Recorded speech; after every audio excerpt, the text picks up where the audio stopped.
Hello दोस्तों, healthy life में हम आपके लिए हेल्थ, फिटनेस और लाइफस्टाइल से जुड़ी कुछ महत्वपूर्ण जानकारी लेकर आते हैं।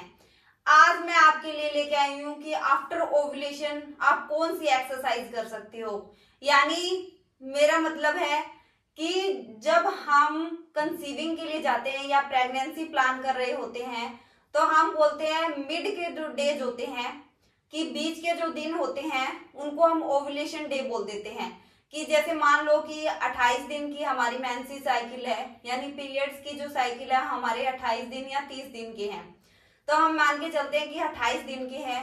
तो जो 14 डेज आता है कि 14वां दिन जिसको बोलते हैं, जो वो आता है, तो 10 डेज से लेके 14 या 15 डेज तक हमारा क्या चलता है, ओव्यूलेशन डे चलता है। कि उसमें कभी भी जो हमारी ओवरी के अंदर एग बन रहे हैं वो रैप्चर हो जाते हैं, टूट जाते हैं। और उस टाइम जब हम रिलेशन में होते हैं, इंटरमिटेंट होते हैं, मेंस के जो स्पर्म होते हैं और वोमेन्स के जो एग रैप्चर हुए होते हैं, उसमें उसी टाइम अगर हम इंटरमिटेंट होते हैं तो क्या होता है, वो एग और स्पर्म जाके मिल जाते हैं।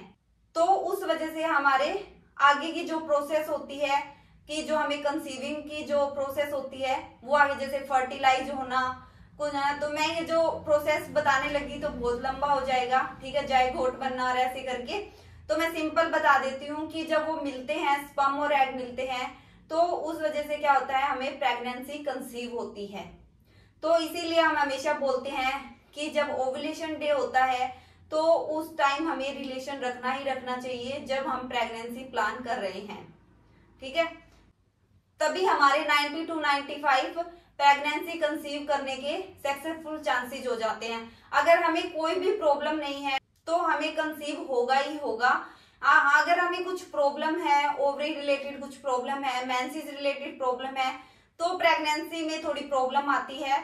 अगर आपको कोई प्रॉब्लम नहीं है तो आपको प्रेगनेंसी प्लान करने में कोई दिक्कत नहीं होगी। अगर आप ओव्यूलेशन डे पे आप इंटरमिटेंट हो रहे हो, आप रिलेशन रख रहे हो, तो क्या होती है, बहुत सारी वोमेन होती है जो एक्सरसाइज करती है रूटीन में, और फिर उनको लगता है कि हमारा ओव्यूलेशन डे स्टार्ट हो गया है और ओव्यूलेशन डे के बाद हम कौन सी एक्सरसाइज करें।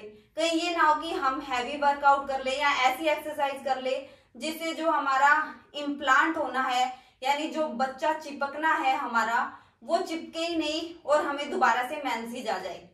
ये बहुत सारी वोमेन्स के साथ ये प्रॉब्लम होती है कि वो ओव्यूलेशन के बाद भी हार्ड एक्सरसाइज करती है या ऐसी एक्सरसाइज करती है जो ओव्यूलेशन के बाद में नहीं करनी चाहिए।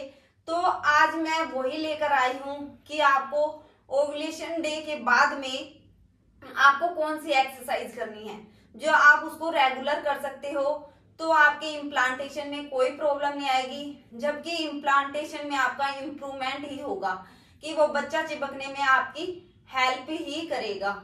मैं हूं doctor Sushila Verma from healthy life. इससे पहले अगर आप मेरे चैनल पे नए हैं तो प्लीज सब्सक्राइब कर दीजिए, शेयर कर दीजिए और बेल आइकन का बटन प्रेस कर दीजिए ताकि आपको न्यू वीडियो की अपडेट मिलती रहे। तो आइए हम स्टार्ट करते हैं। कुछ एक्सरसाइज है आप रूटीन में फॉलो कर सकते हैं आफ्टर ओव्यूलेशन। तो सबसे पहली एक्सरसाइज है बटरफ्लाई, जिसको एक्सरसाइज बोलते हैं। तो इसको हम पहले भी कर सकते हैं और बाद में भी कर सकते हैं। तो इसमें क्या करना है, सबसे पहले हमें पैरों की शेप ऐसे रखनी है और हाथों को ऐसे और कमर को सीधा रखना है और इसको ऐसे इस तरह से हिलाना है। इसको हम बटरफ्लाई शेप बोलते हैं, ठीक है। तो ये आप कम से कम क्या कर सकते हैं, 250 से 300 टाइम्स कर सकते हैं, यानी 250 से 300 टाइम्स कर सकते हैं। कि बीच में आपने 50 किए या 100 किए, फिर आपको ऐसे लगता है कि हमारी टांगे दर्द होने लग गई, तो आप थोड़ा सा ब्रेक ले सकते हो 10 सेकंड का, फिर उसके बाद आपको दोबारा स्टार्ट करना है। तो कम से कम 250 से 300 आपके स्टेप्स होने ही चाहिए। ये ओव्यूलेशन इम्प्लांटेशन में तो हेल्प करता ही करता है, और बाकी जिनको पीसीओडी की प्रॉब्लम होती है, पीसीओएस की प्रॉब्लम होती है या मेंसेस साइकिल टाइम पे नहीं आती, तो उसमें भी ये हेल्प करती है।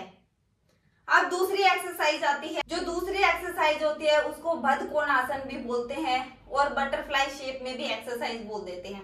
तो कैसे करना है, उसी तरह शेप बना के रखनी है और अपने हाथों को भी ऐसे रखना है, पर अपने हेड को नीचे लेके जाना है। जैसे देखो,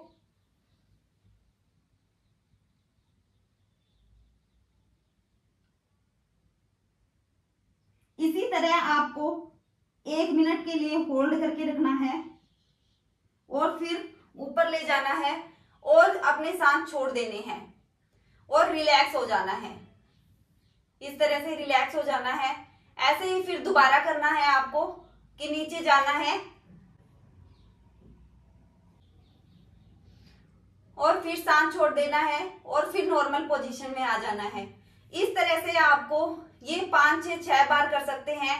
धीरे धीरे आप इसका टाइम बढ़ा सकते हो, कोई इशू नहीं है। आप अगर पहले से एक्सरसाइज कर रहे हो तो आप ऑलरेडी इसका टाइम बढ़ा दोगे। मुझे पता है कि 10 टाइम्स तो आराम से इजीली कर पाओगे, क्योंकि हमें 5 से 6 एक्सरसाइज तो रूटीन में रखनी चाहिए जो हमारे इम्प्लांटेशन को सक्सेसफुल बनाने में हेल्प करता है।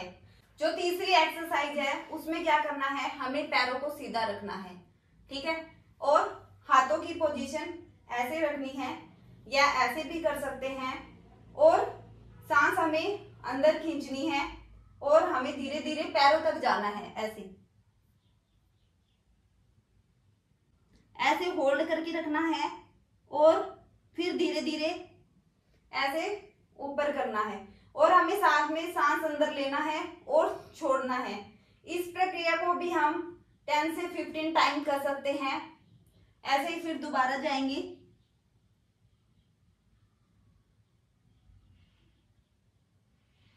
फिर से दोबारा से इसी पोजीशन में आ जाएंगे। तो इसको भी हम 15 से 20 बार कर सकते हैं। और अगर आप थक जाते हो तो आप बीच में ब्रेक ले सकते हो।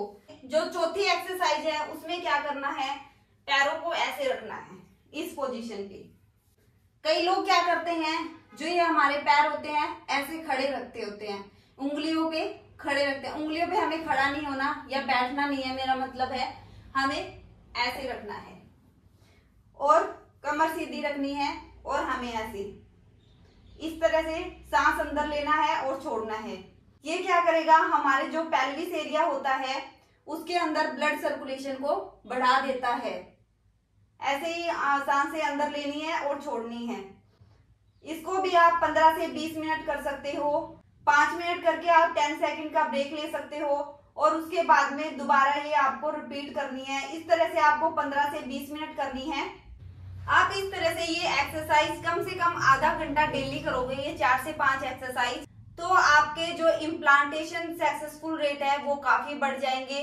मेरा मतलब है कि आप कंसीव करने में आपको कोई प्रॉब्लम नहीं आएगी, जल्दी से और इजीली कंसीव हो जाएगा, कोई कॉम्प्लिकेशन नहीं आएगी। क्योंकि हमेशा ही हम बोलते हैं एक्सरसाइज सबसे बेस्ट है और हेल्दी डाइट। हाँ, हेल्दी डाइट तो खाना जरूरी है, जो मैं हर वीडियो में बताती हूँ।